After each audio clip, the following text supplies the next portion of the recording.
Emanuele ha incantato questa sera a Matera, qui nella chiesa di San Francesco d'Assisi, un concerto straordinario.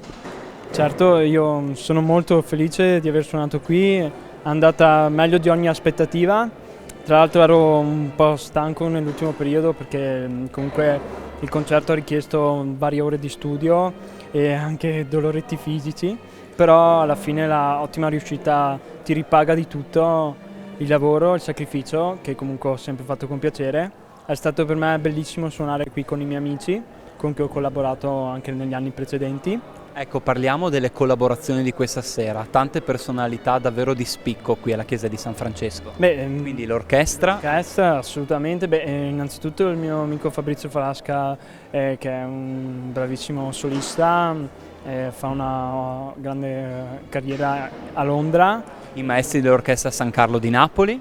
I maestri dell'Orchestra San Carlo di Napoli, fantastici anche loro, sono miei amici e sono stato veramente felice di suonare con loro e che reputo tutti valenti e estrosi musicisti.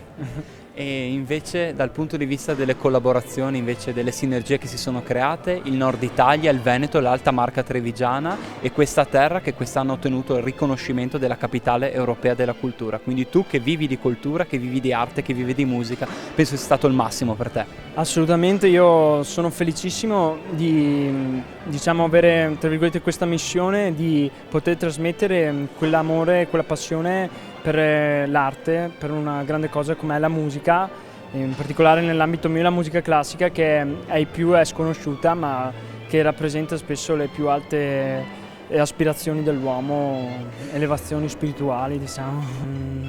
Una dedica speciale alla tua mamma? Assolutamente, a mia mamma che è quella che mi ha seguito più di tutti quando ero bambino nel mio percorso di studi e che poi mi ha lasciato con una grande eredità che ho da portare avanti e che porto avanti molto volentieri.